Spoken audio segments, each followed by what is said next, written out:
Novel ہے novel. کیا آپ چاہتے ہیں بے شمار بہترین کہانیاں، رومانٹک، جاسوسی، فلسفیانہ، ڈراؤنے اور سائنسی ناولز بہترین آواز میں سننا؟ تو آج ہی ہمارے YouTube channel KZ audio novels and stories کو سبسکرائب کریں تاکہ آپ کو آنے والی ہر ناول، کہانی اور شاعری کی نوٹیفیکیشن ملتی رہے۔ پیر کامل، ایپیسوڈ 15، عمیر احمد۔ سالار نے نیند میں اپنے موبائل کی بیپ سنی تھی۔ جب لگاتار موبائل بجتا رہا تو اس نے آنکھیں کھول دیں اور قدر ناگواری کے عالم میں بیڈ سائیڈ ٹیبل کو ٹٹولتے ہوئے موبائل اٹھایا۔ ہیلو، امامہ نے سالار کی آواز پہچان لی تھی۔ وہ فوری طور پر کچھ نہیں بول سکی۔ ہیلو، اس کی خوابیدہ آواز دوبارہ سنائی دی۔ سالار، اس نے اس کا نام لیا۔ بول رہا ہوں، اس نے اسی خوابیدہ آواز میں کہا۔ میں امامہ بول رہی ہوں۔ وہ کہنے والا تھا کون امامہ؟ میں کسی امامہ کو نہیں جانتا، مگر اس کے دماغ نے کرنٹ کی طرح اسے سگنل دیا تھا۔ اس نے بے اختیار آنکھیں کھول دیں۔ وہ نام کے ساتھ اس کی آواز کو بھی پہچان سکتا تھا۔ میں وسیم کی بہن بول رہی ہوں۔ اس کی خاموشی پر امامہ نے اپنا تعارف کرایا۔ میں پہچان چکا ہوں۔ سالار نے ہاتھ بڑھا کر بیڈ سائیڈ لیمپ کو آن کر دیا۔ اس کی نیند غائب ہو چکی تھی۔ ٹیبل پر پڑی ہوئی اپنی رسٹ واچ اٹھا کر وقت دیکھا۔ گھڑی 3:10 بجا رہی تھی۔ اس نے قدرے بے یقینی سے ہونٹ سکیڑتے ہوئے گھڑی کو دوبارہ ٹیبل پر رکھ دیا۔ دوسری طرف اب خاموشی تھی۔ ہیلو، سالار نے اسے مخاطب کیا۔ سالار، مجھے تمہاری مدد کی ضرورت ہے۔ سالار کے ماتھے پر کچھ بل آئے۔ میں نے ایک بار تمہاری زندگی بچائی تھی، اب میں چاہتی ہوں تم میری زندگی بچاؤ۔ وہ کچھ نہ سمجھنے والے انداز میں اس کی بات سنتا رہا۔ میں لاہور میں کسی سے رابطہ کرنا چاہتی ہوں، مگر کر نہیں پا رہی۔ کیوں؟ وہاں سے کوئی فون نہیں اٹھا رہا۔ تم رات کے اس وقت؟ امامہ نے اس کی بات کاٹ دی۔ پلیز، اس وقت صرف میری بات سنو۔ میں دن کے وقت فون نہیں کر سکتی اور شاید کل رات کو بھی نہ کر سکوں۔ میرے گھر والے مجھے فون نہیں کرنے دیں گے۔ میں چاہتی ہوں کہ تم ایک ایڈریس اور فون نمبر نوٹ کر لو اور اس پر ایک آدمی سے کانٹیکٹ کرو۔ اس کا نام جلال انصر ہے۔ تم اس سے صرف یہ پوچھ کر بتا دو کہ میرے پیرنٹس نے یہاں میری شادی طے کر دی ہے اور وہ مجھے اب شادی کے بغیر لاہور آنے نہیں دیں گے۔ سالار کو اچانک اس سارے معاملے سے دلچسپی پیدا ہونے لگی۔ کمبل کو اپنے گھٹنوں سے اوپر تک کھینچتے ہوئے وہ امامہ کی بات سنتا رہا۔ وہ ایک ایڈریس اور فون نمبر دہرا رہی تھی۔ سالار نے اس نمبر اور ایڈریس کو نوٹ نہیں کیا۔ اس کی ضرورت ہی نہیں تھی۔ اس نے پوچھا، اور اگر میرے فون کرنے پر بھی کسی نے فون نہیں اٹھایا تو؟ جب وہ خاموش ہو گئی تو اس نے پوچھا۔ دوسری طرف لمبی خاموشی رہی۔ پھر امامہ نے کہا، تم لاہور جا کر اس آدمی سے مل سکتے ہو، پلیز، یہ میرے لیے بہت ضروری ہے۔ اس بار امامہ کی آواز ملتجیانہ تھی۔ اور اگر اس نے پوچھا کہ میں کون ہوں تو؟ تم جو چاہے اسے بتا دینا، مجھے اس سے دلچسپی نہیں ہے۔ میں صرف اس مصیبت سے چھٹکارا چاہتی ہوں۔ کیا یہ بہتر نہیں کہ تم اس آدمی سے خود بات کرو؟ سالار نے کچھ سوچتے ہوئے کہا۔ میں تمہیں بتا چکی ہوں کہ شاید مجھے دوبارہ فون کا موقع نہ ملے، اور فی الحال تو آدمی فون ریسیو نہیں کر رہا۔ سالار نے اس کی بات کے جواب میں کچھ نہیں کہا اور اس نے مایوسی کے عالم میں مزید کچھ کہے بغیر فون رکھ دیا۔ سالار موبائل بند کرنے کے بعد کچھ دیر اسے ہاتھ میں لے کر بیٹھا رہا۔ جلال انصر، امامہ ہاشم، رابطہ، پیرنٹس سے بات، زبردستی کی شادی۔ اس نے وہاں بیٹھے بیٹھے اس جگسا پزل کے ٹکڑوں کو جوڑنا شروع کر دیا۔ اس نے امامہ سے جلال کے بارے میں پوچھا نہیں تھا کہ اس سے امامہ کا تعلق کس طرح کا ہو سکتا ہے۔ وہ اپنی داہنی ٹانگ ہلاتے ہوئے ان دونوں کے بارے میں سوچتا رہا۔ اسے یہ صورتحال خاصی دلچسپ محسوس ہو رہی تھی کہ امامہ جیسی لڑکی اس طرح کے کسی افیئر میں انوالو ہو سکتی تھی۔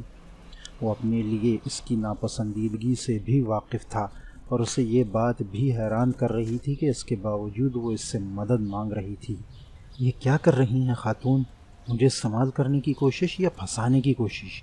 اس نے دلچسپی سے سوچا۔ کمبل اپنے سینہ تک کھینچتے ہوئے آنکھیں بند کر لی، مگر نیند اس کی آنکھوں سے مکمل طور پر دور تھی۔ وہ پچھلے کئی سالوں سے وسیم اس کے گھر والوں کو جانتا تھا۔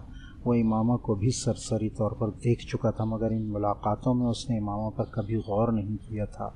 وہ اس کے بارے میں زیادہ کچھ نہیں جانتا تھا۔ اس کے اپنے گھر والوں کے برعکس وسیم کا گھرانہ خاصا روایت پرست تھا، اور وہ کبھی بھی اس طرح کھلے عام ان کے گھر نہیں جا سکا جس طرح وہ اپنے دوسرے دوستوں کے گھروں میں جاتا تھا۔ مگر اس نے اس بات پر بھی کبھی زیادہ غور و خوض نہیں کیا تھا۔ اس کا خیال تھا کہ ہر خاندان کا اپنا ماحول اور روایات ہوتی ہیں، اسی طرح وسیم کے خاندان کی بھی اپنی روایات تھیں۔ اسے امامہ کے موڈ اور ٹیمپرامنٹ کا تھوڑا اندازہ تھا، مگر اس طرح اچانک امامہ کی کال وصول کر کے وہ اس حیرت کے جھٹکے سے سنبھل نہیں پا رہا تھا جو اسے لگا تھا۔ جب وہ کافی دیر تک سونے میں کامیاب نہیں ہوا تو وہ کچھ جھنجھلا گیا، to hell with Imama and all the rest, بھاڑ میں جائے امامہ اور یہ سارا قصہ۔ وہ بڑبڑایا اور کروٹ لے کر اس نے تکیہ اپنے چہرے کے اوپر رکھ دیا۔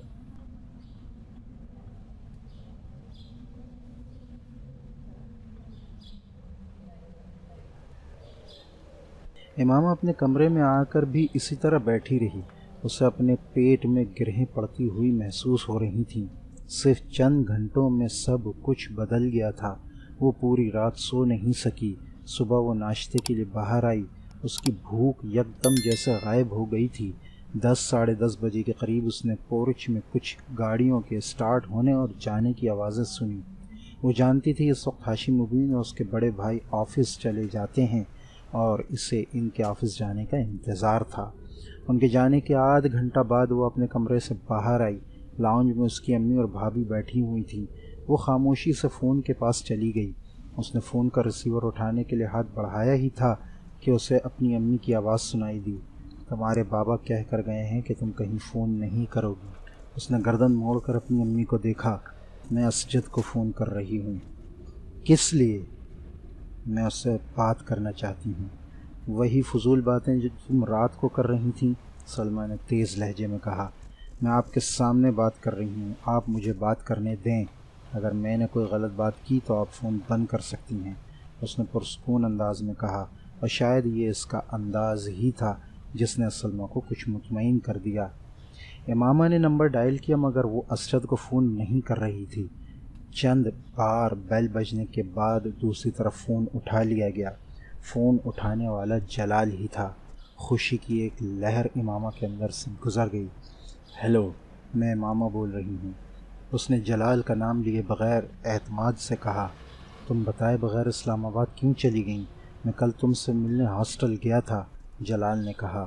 میں اسلام آباد آئی ہوں اسجد، امامہ نے کہا۔ اسجد، دوسری طرف سے جلال کی آواز آئی۔ تم کس سے کہہ رہی ہو؟ مجھے بابا نے رات ہی بتایا کہ میری شادی کی تاریخ طے ہو گئی ہے۔ امامہ، جلال کو جیسے کرنٹ لگا۔ شادی کی تاریخ؟ امامہ اس کی بات سنے بغیر اسی پرسکون انداز میں بولتی رہی۔ میں جاننا چاہتی ہوں کہ تم نے اپنے پیرنٹس سے بات کی ہے؟ امامہ، میں ابھی بات نہیں کر سکا۔ تو پھر تم بات کرو۔ میں تمہارے علاوہ کسی دوسرے سے شادی نہیں کر سکتی، یہ تم جانتے ہو، مگر میں اس طرح کی شادی نہیں کروں گی۔ تم اپنے پیرنٹس سے بات کرو اور پھر مجھے بتاؤ کہ وہ کیا کہتے ہیں۔ امامہ، کیا تمہارے پاس کوئی ہے؟ جلال کے ذہن میں اچانک ایک جھماکہ ہوا۔ ہاں، اس لیے تم مجھے اسجد کہہ رہی ہو؟ ہاں، میں اپنے پیرنٹس سے بات کرتا ہوں۔ تم مجھے دوبارہ رنگ کب کرو گی؟ تم مجھے بتا دو کہ میں تمہیں کب رنگ کروں۔ کل فون کر لو۔ تمہاری شادی کی تاریخ کب طے کی گئی ہے؟ جلال کی آواز میں پریشانی تھی۔ یہ مجھے نہیں پتا، امامہ نے کہا۔ ٹھیک ہے امامہ، میں آج ہی اپنے پیرنٹس سے بات کرتا ہوں، اور تم پریشان مت ہونا، سب ٹھیک ہو جائے گا۔ اس نے امامہ کو تسلی دیتے ہوئے فون بند کر دیا۔ امامہ نے شکر ادا کیا کہ اس کی بھابھی امی کو یہ شک نہیں ہو سکا کہ وہ اسجد سے نہیں کسی اور سے بات کر رہی تھی۔ یہ شادی تمہارے بابا اور اعظم بھائی نے مل کر طے کی ہے۔ تمہاری یا اسجد کے کہنے پر وہ اسے ملتوی نہیں کریں گے، سلمہ نے اس بار قدر نرم لہجے میں کہا۔ امی، میں مارکیٹ تک جا رہی ہوں، مجھے کچھ ضروری چیزیں لینی ہیں، امامہ نے ان کی بات کا جواب دینے کے بجائے کہا۔ فون کی بات دوسری ہے، مگر میں تمہیں گھر سے نکلنے کی اجازت نہیں دے سکتی۔ تمہارے بابا نہ صرف مجھے بلکہ چوکیدار کو بھی ہدایت کر گئے ہیں کہ تمہیں باہر جانے نہ دیں۔ امی، آپ لوگ میرے ساتھ آخر اس طرح کیوں کر رہے ہیں؟ امامہ نے کچھ بے بسی کے عالم میں صوفے پر بیٹھتے ہوئے کہا۔ میں نے آپ کو اپنی شادی سے تو منع نہیں کیا، میری ہاؤس جاب تک انتظار کر لیں، اس کے بعد میری شادی کر دیں۔ میری سمجھ میں یہ بات نہیں آتی کہ تم شادی سے انکار کیوں کر رہی ہو۔ تمہاری شادی جلد ہو رہی ہے مگر تمہاری مرضی کے خلاف تو نہیں ہو رہی۔ اس بار اس کی بھابھی نے اسے سمجھانے کی کوشش کی۔ خواہ مخواہ کل رات سے پورا گھر ٹینشن کا شکار ہے اور میں تو تمہیں دیکھ کر حیران ہوں۔ تم تو کبھی بھی اس طرح کی ضد نہیں کرتی تھیں، پھر اب کیا ہو گیا ہے تمہیں؟ جب سے تم لاہور گئی ہو بہت عجیب ہو گئی ہو، اور ہمارے چاہنے سے ویسے بھی کچھ نہیں ہوگا۔ میں نے تمہیں بتایا ہے، تمہارے بابا نے طے کیا ہے یہ سب، امامہ کی امی نے کہا۔ آپ انہیں سمجھا تو سکتی تھیں، امامہ نے سلمیٰ کی بات پر احتجاج کیا۔ کس بات پر؟ سمجھاتی تو تب اگر مجھے کوئی بات قابل اعتراض لگتی، تو مجھے کوئی بات قابل اعتراض نہیں لگی، سلمیٰ نے بڑے آرام سے کہا۔ امامہ غصہ کے عالم میں وہاں سے اٹھ کر اپنے کمرے میں آ گئی۔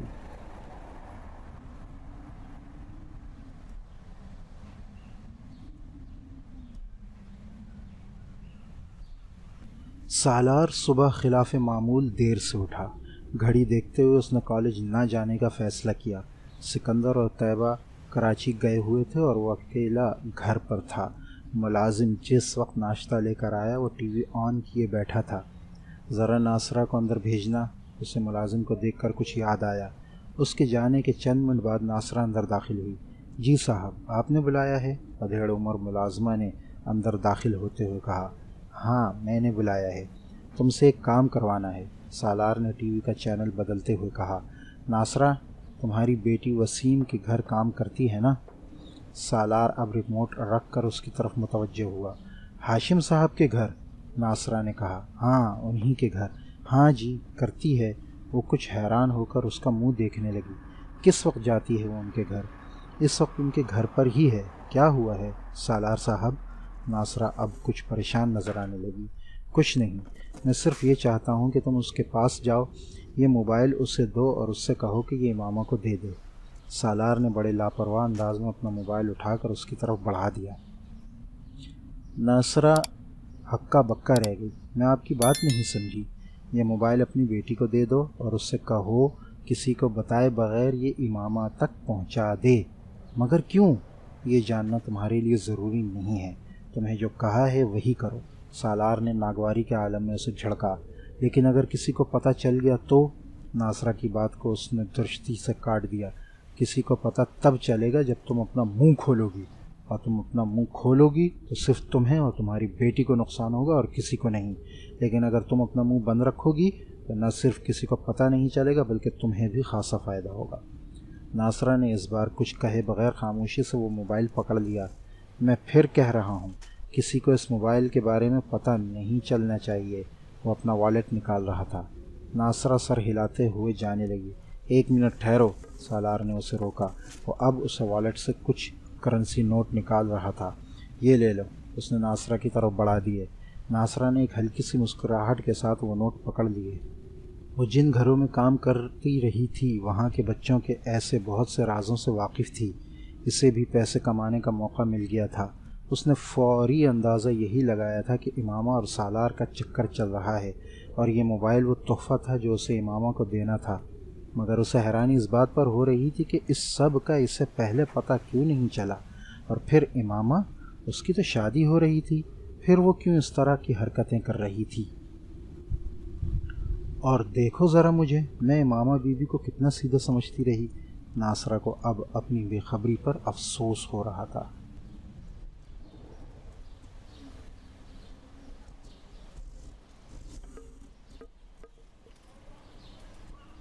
ابو، میں آپ سے ایک بات کرنا چاہتا ہوں۔ جلال رات کو اپنے والد کے کمرے میں چلا آیا۔ اس کے والد اس وقت اپنے ایک فائل دیکھنے میں مصروف تھے۔ ہاں آؤ، کیا بات ہے؟ انہوں نے جلال کو دیکھتے ہوئے کہا۔ وہ ان کے پاس ایک کرسی پر بیٹھ گیا۔ کچھ دیر وہ اسی طرح خاموش بیٹھا رہا۔ اس کے والد نے غور سے اس کا چہرہ دیکھا۔ انہیں یہ اندازہ ہو گیا تھا کہ وہ کچھ پریشان ہے۔ انہیں ایک دم تشویش ہونے لگی۔ ابو، میں شادی کرنا چاہتا ہوں، جلال نے کسی تمہید کے بغیر کہا۔ کیا؟ انصر جاوید کو اس کے منہ سے اس جملے کی توقع نہیں تھی۔ تم کیا کرنا چاہتے ہو؟ میں شادی کرنا چاہتا ہوں۔ یہ فیصلہ تم نے ایک دم کیسے کر لیا؟ کل تک تو تم باہر جانے کی تیاریوں میں مصروف تھے اور اب آج تم شادی کا ذکر لے بیٹھے ہو؟ انصر جاوید مسکرائے۔ بس معاملہ ہی کچھ ایسا ہو گیا ہے کہ مجھے آپ سے بات کرنی پڑ رہی ہے۔ انصر جاوید سنجیدہ ہو گئے۔ آپ نے زینب کی دوست امامہ کو دیکھا ہے؟ اس نے چند لمحوں کے توقف کے بعد کہا۔ ہاں، تم اس میں انٹرسٹڈ ہو؟ انصر جاوید نے فوراً اندازہ لگایا۔ جلال نے اس بات میں سر ہلا دیا۔ مگر وہ لوگ تو بہت امیر ہیں، اس کا باپ بڑا صنعت کار ہے اور وہ مسلمان بھی نہیں ہے۔ انصر جاوید کا لہجہ بدل چکا تھا۔ ابو، وہ اسلام قبول کر چکی ہے، اس کی فیملی قادیانی ہے، جلال نے وضاحت کی۔ اس کے گھر والوں کو پتہ ہے؟ نہیں۔ تمہارا خیال ہے وہ یہ پروپوزل قبول کر لیں گے؟ انصر جاوید نے چپتے ہوئے لہجے میں پوچھا۔ ابو، اس کی فیملی کی اجازت کی ضرورت نہیں ہے، ان لوگوں کی اجازت کے بغیر ہم شادی کرنا چاہتے ہیں۔ تمہارا دماغ ٹھیک ہے؟ اس بار انصر جاوید نے بلند آواز میں کہا۔ میں تمہیں کسی حالت میں اجازت نہیں دے سکتا۔ جلال کا چہرہ اتر گیا۔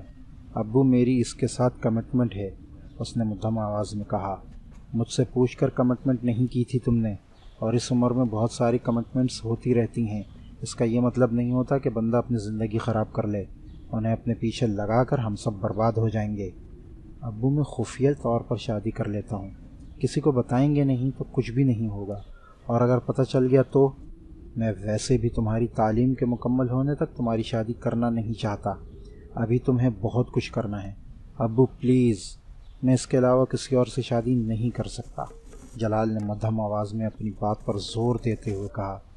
اچھا، ایسا ہے تو تم اس سے کہو کہ وہ اپنے والدین سے اس سلسلے میں بات کرے، اگر اس کے والدین مان جاتے ہیں تو میں تم دونوں کی شادی کر دوں گا، انہوں نے تیز مگر حتمی لہجے میں کہا۔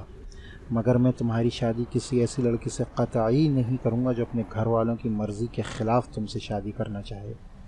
ابو، آپ اس کا مسئلہ سمجھیں، وہ بری لڑکی نہیں ہے، وہ بہت اچھی لڑکی ہے، بس وہ کسی مسلمان سے شادی کرنا چاہتی ہے جس پر اس کے گھر والے راضی نہیں ہوں گے۔ جلال نے دانستہ طور پر اسجد اس کی منگنی کا ذکر گول کر دیا۔ مجھے کسی دوسرے کے مسائل سے کوئی دلچسپی نہیں ہے، اور تمہیں بھی نہیں ہونی چاہیے۔ یہ امامہ کا مسئلہ ہے، وہ جانے، تم اپنے کام سے کام رکھو، اپنے مستقبل کے بارے میں سوچو، انصر جاوید نے دو ٹوک انداز میں کہا۔ ابو پلیز، میری بات سمجھیں، اس کو مدد کی ضرورت ہے، بہت سے لوگوں کو مدد کی ضرورت ہوتی ہے، تم کس کس کی مدد کرو گے؟ اور ویسے بھی ہمارے اور ان کے سٹیٹس میں اتنا فرق ہے کہ ان سے کوئی دشمنی یا مخالفت مول لینا ہمارے بس کی بات نہیں، سمجھے تم؟ اور پھر میں ایک غیر مسلم لڑکی سے شادی کر کے اپنے خاندان والوں کا سامنا کیسے کروں گا؟ ابو، وہ مسلمان ہو چکی ہے، میں آپ کو بتا چکا ہوں، جلال نے جھنجھلا کر کہا۔ 4 ملاقاتوں میں وہ تم سے اتنی متاثر ہو گئی کہ اس نے اسلام قبول کر لیا؟ ابو، اس نے مجھے ملنے سے پہلے اسلام قبول کر لیا تھا۔ تم نے اسلام قبول کرتے دیکھا تھا اسے؟ میں اس سے مذہب کے بارے میں تفصیلاً بات کرتا رہا ہوں، میں جانتا ہوں کہ وہ اسلام قبول کر چکی ہے، بالفرض وہ ایسا کر بھی چکی ہے تو پھر اسے اپنے مسائل سے خود نمٹنا چاہیے، تمہیں بیچ میں نہیں گھسیٹنا چاہیے۔ اپنے والدین سے 2 ٹوک بات کرے، انہیں بتائے کہ وہ تم سے شادی کرنا چاہتی ہے، پھر میں اور تمہاری امی دیکھیں گے کہ ہم کیا کر سکتے ہیں۔ دیکھو جلال، اگر اس کا خاندان اپنی مرضی و خوشی سے اس کی شادی تمہارے ساتھ کرنے پر تیار ہو جائے تو میں اسے بخوشی قبول کر لوں گا، مگر کسی بے نام و نشان لڑکی سے میں تمہاری شادی نہیں کروں گا۔ مجھے اس معاشرے میں رہنا ہے، لوگوں کو منہ دکھانا ہے۔ بہو کے خاندان کے بارے میں کیا کہوں گا میں کسی سے؟ یہ کہ وہ گھر چھوڑ کر آئی ہے اور اس نے اپنی مرضی سے میرے بیٹے سے شادی کر لی ہے؟ ابو، یہ ہمارا مذہبی فریضہ ہے کہ ہم اس کی مدد کریں، اور انصر جاوید نے تلخی سے اس کی بات کاٹ دی۔ مذہب کو بیچ میں مت لے کر آؤ، ہر چیز میں مذہب کی شرکت ضروری نہیں ہوتی، صرف تم ہی یہ مذہبی فریضہ ادا کرنے والے رہ گئے ہو، باقی سارے مسلمان مر گئے ہیں۔ ابو، اس نے مجھ سے مدد مانگی ہے، میں اس لیے کہہ رہا ہوں۔ بیٹا، یہاں بات مدد کی یا مذہب کی نہیں ہے، یہاں صرف زمینی حقائق کو دیکھنے کی ضرورت ہے۔ بہت اچھی بات ہے کہ تم میں مدد کا جذبہ ہے اور تمہیں اپنے مذہبی فرائض کا احساس ہے، مگر انسان پر کچھ حق اس کے والدین کا بھی ہوتا ہے، اور یہ حق بھی مذہب نے ہی فرض کیا ہے، اور اس حق کے تحت میں چاہتا ہوں کہ تم اس کے خاندان کی مرضی کے بغیر اس سے شادی نہ کرو۔ فرض کرو تم اس سے شادی کر بھی لیتے ہو تو کیا ہوگا؟ تم تو چند ماہ میں امریکہ ہوگے اور وہ یہاں گھر بیٹھی ہوگی۔ میرے پاس اتنا پیسہ نہیں کہ میں تم چاروں کی تعلیم پر بھی خرچ کروں اور اس کی تعلیم پر بھی۔ تم اچھی طرح جانتے ہو کہ تم پر میرا کتنا پیسہ خرچ ہو رہا ہے، تو وہ ڈاکٹر تو نہیں بنے گی۔ یہاں گھر میں کتنے سال تم اسے بٹھا سکتے ہو؟ اور اگر اس کے خاندان نے تم پر یا ہم پر کیس کر دیا تو اس صورتحال میں تم بھی پابند ہو کر رہ جاؤ گے، اور میں بھی۔ تم کو اپنی بہن کا احساس ہونا چاہیے۔ تم یہ چاہتے ہو کہ اس عمر میں جیل چلا جاؤں، اور شاید تم بھی۔ جلال کچھ بول نہیں سکا۔ ان چیزوں کے بارے میں اتنا جذباتی ہو کر نہیں سوچنا چاہیے۔ میں نے تمہیں راستہ بتا دیا ہے، اس سے کہو اپنے والدین سے بات کر کے انہیں رضامند کرے۔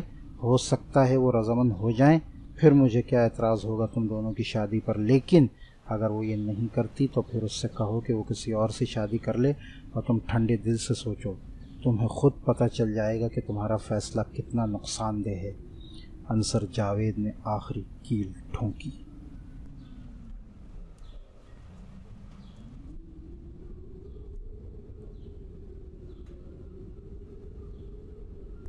باجی میں آپ کا کمرہ صاف کر دوں؟ ملازمہ نے دروازے پر دستک دیتے ہوئے امامہ سے پوچھا۔ نہیں، تم جاؤ، امامہ نے ہاتھ کے اشارے سے اسے جانے کے لیے کہا۔ ملازمہ باہر جانے کی بجائے دروازہ بند کر کے اس کے پاس آ گئی۔ میں نے تم سے کہا ہے نا کہ تم… امامہ نے کچھ کہنے کی کوشش کی مگر پھر اس کی بات حلق میں ہی رہ گئی۔ ملازمہ نے اپنی چادر کے اندر سے ایک موبائل نکالا تھا۔ امامہ حیرت سے اسے دیکھنے لگی۔ باجی یہ میری ماں نے دیا ہے، وہ کہہ رہی تھی کہ ساتھ والے سالار صاحب نے آپ کے لیے دیا ہے۔ اس نے امامہ کی طرف خجلت کے عالم میں وہ موبائل بڑھایا۔ امامہ نے تیزی سے موبائل کو جھپٹ لیا۔ اس کا دل تیزی سے دھڑک رہا تھا۔ دیکھو، تم کسی کو بتانا مت کہ تم نے مجھے کوئی موبائل لا کر دیا ہے، امامہ نے اسے تاکید کی۔ نہیں باجی، آپ بے فکر رہیں، میں نہیں بتاؤں گی۔ اگر آپ کو بھی کوئی چیز سالار صاحب کے لیے دینی ہو تو مجھے دے دیں۔ نہیں، مجھے کچھ نہیں دینا، تم جاؤ، اس نے اپنے حواس پر قابو رکھتے ہوئے کہا۔ ملازمہ کے کمرے سے نکلتے ہی اس نے کمرے کو لاک کر لیا۔ کانپتے ہاتھوں اور دل کی بے قابو ہوتی ہوئی دھڑکنوں کے ساتھ اس نے دراز سے موبائل اور اس پر جلال کا نمبر ڈائل کرنا شروع کیا۔ وہ اسے تفصیل سے ساری بات بتانا چاہتی تھی۔ فون جلال کی امی نے اٹھایا۔ بیٹا، جلال تو باہر گیا ہوا ہے، وہ تو رات کو ہی آئے گا، تم زینب سے بات کر لو، اسے بلا دوں؟ جلال کی امی نے کہا۔ نہیں آنٹی، مجھے کچھ جلدی ہے، میں زینب سے پھر بات کر لوں گی، بس میں نے ان سے چند کتابوں کا کہا تھا، مجھے انہی کے بارے میں پوچھنا تھا، میں دوبارہ فون کر لوں گی، امامہ نے فون بند کرتے ہوئے کہا۔ امامہ نے اس دن دوپہر کو بھی کھانا نہیں کھایا، وہ صرف رات ہونے کا انتظار کر رہی تھی تاکہ جلال گھر آ جائے اور وہ اس سے دوبارہ بات کر سکے۔ شام کے وقت ملازمہ نے اسے اسجد کے فون کی اطلاع دی۔ وہ جس وقت نیچے آئی اس وقت لاؤنج میں صرف وسیم بیٹھا ہوا تھا۔ وہ اسے مکمل طور پر نظر انداز کرتے ہوئے فون کی طرف چلی گئی۔ فون کا ریسیور اٹھاتے ہی دوسری طرف اسجد کی آواز سنائی دی۔ بے اختیار امامہ کا خون کھولنے لگا، یہ جاننے کے باوجود کہ اس شادی کو طے کرنے میں اسجد سے زیادہ خود ہاشم مبین کا ہاتھ تھا۔ امامہ کو اس پر غصہ آ رہا تھا، وہ اس کا حال دریافت کر رہا تھا۔ اسجد، تم نے اس طرح میرے ساتھ دھوکہ کیوں کیا ہے؟ کیسا دھوکہ امامہ؟ شادی کی تاریخ طے کرنا، تم نے اس سلسلے میں مجھ سے بات کیوں نہیں کی؟ وہ کھولتے ہوئے بولی۔ کیا انکل نے تم سے بات نہیں کی؟ انہوں نے مجھ سے پوچھا تھا اور میں نے ان سے کہا تھا کہ میں ابھی شادی کرنا نہیں چاہتی۔ بہرحال اب تو کچھ نہیں ہو سکتا، اور پھر کیا فرق پڑتا ہے کہ شادی اب ہو یا کچھ سالوں کے بعد؟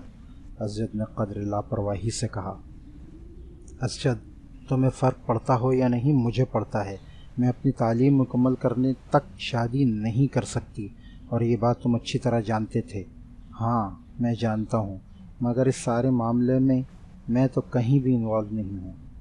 تمہیں بتا رہا ہوں، شادی انکل کے اصرار پر ہی ہو رہی ہے، تم اسے رکوا دو۔ تم کیسی باتیں کر رہی ہو امامہ؟ میں اسے کیسے رکوا دوں؟ اسجد نے کچھ حیرانی سے کہا۔ اسجد پلیز۔ امامہ میں ایسا نہیں کر سکتا، تم میری پوزیشن سمجھو۔ اب تو ویسے بھی کارڈ چھپ چکے ہیں، دونوں گھروں میں تیاریاں ہو رہی ہیں، اور… امامہ نے اس کی بات سنے بغیر ریسیور پٹخ دیا۔ وسیم نے اس پوری گفتگو میں کوئی مداخلت نہیں کی تھی، وہ خاموشی سے اسجد کے ساتھ ہونے والی اس گفتگو سنتا رہا تھا۔ جب امامہ نے فون بند کر دیا تو وسیم نے اس سے کہا، تم خواہ مخواہ ایک فضول بات پر اتنا ہنگامہ کھڑا کر رہی ہو۔ کل بھی تو تم نے شادی اسجد کے ساتھ ہی کرنی ہے، پھر اس طرح کر کے تم خود اپنے لیے مسائل پیدا کر رہی ہو۔ بابا تم سے بہت ناراض ہیں، میں نے تم سے تمہاری رائے نہیں مانگی، تم اپنے کام سے کام رکھو، جو کچھ تم میرے ساتھ کر چکے ہو وہ کافی ہے۔ امامہ اس پر غرائی اور پھر واپس کمرے میں آ گئی۔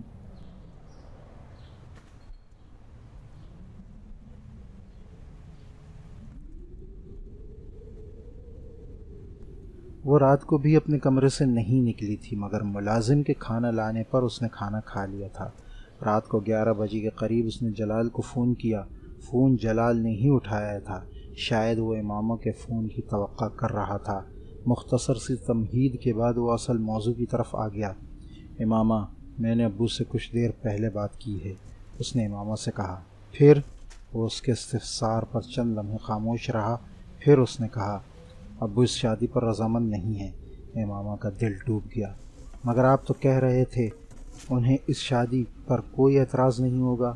ہاں، میرا یہی خیال تھا، مگر انہیں بہت ساری باتوں پر اعتراض ہے۔ وہ سمجھتے ہیں تمہارے اور ہمارے گھرانے کے اسٹیٹس میں بہت فرق ہے، اور وہ تمہارے خاندان کے بارے میں بھی جانتے ہیں، اور انہیں سب سے بڑا اعتراض اس بات پر ہے کہ تم اپنے گھر والوں کی مرضی کے بغیر مجھ سے شادی کرنا چاہتی ہو۔ انہیں یہ خوف ہے کہ اس صورت میں تمہارے گھر والے میرے گھر والوں کو تنگ کریں گے۔ وہ ساکت بیٹھی، موبائل کان سے لگائے اس کی آواز سنتی رہی۔ آپ نے انہیں رضامند کرنے کی کوشش نہیں کی؟ ایک لمبی خاموشی کے بعد اس نے کہا، میں نے بہت کوشش کی۔ انہوں نے مجھ سے کہا ہے کہ اگر تمہارے گھر والے اس شادی پر تیار ہو جاتے ہیں تو پھر وہ بھی راضی ہو جائیں گے، اس بات کی پرواہ کیے بغیر کہ تمہارا خاندان کیا ہے، لیکن تمہارے گھر والوں کی مرضی کے بغیر وہ میری اور تمہاری شادی کو تسلیم نہیں کریں گے، جلال نے اس سے کہا۔ اور آپ کیا کہتے ہیں؟ امامہ، میری کچھ سمجھ میں نہیں آ رہا، جلال نے کچھ بے بسی کے عالم میں کہا۔ جلال، میرے پیرنٹس کبھی آپ سے میری شادی نہیں کریں گے، بصورت دیگر ہماری پوری کمیونٹی ان کا بائیکاٹ کر دے گی، اور وہ یہ کبھی برداشت نہیں کر سکتے۔ اور پھر آپ اسجد سے میری منگنی کو کیوں بھول رہے ہیں؟ امامہ، تم پھر بھی اپنے والدین سے بات تو کرو، ہو سکتا ہے کوئی راستہ نکل آئے۔ میں کل بابا سے تھپڑ کھا چکی ہوں، صرف یہ بتا کر کہ میں کسی دوسرے میں انٹرسٹڈ ہوں۔ امامہ کی آواز بھرانے لگی۔ اگر انہیں یہ پتہ چل گیا کہ میں جسے پسند کرتی ہوں وہ ان کے مذہب کا نہیں ہے تو وہ مجھے مار ڈالیں گے۔ پلیز آپ انکل سے بات کریں، آپ انہیں میرا پرابلم بتائیں، اس نے ملتجیانہ لہجے میں کہا۔ میں ابو سے کل دوبارہ بات کروں گا اور امی سے بھی، پھر میں تمہیں بتاؤں گا کہ وہ کیا کہتے ہیں۔ جلال پریشان تھا۔ امامہ نے جس وقت اس سے بات کرنے کے بعد فون بند کیا وہ بے حد دل گرفتہ تھی۔ اس کے وہم گمان میں بھی نہیں تھا کہ جلال کے والدین کو اس شادی پر اعتراض ہوگا۔ موبائل ہاتھ میں لیے وہ بہت دیر تک خالی اس ذہنی کے عالم میں بیٹھی رہی۔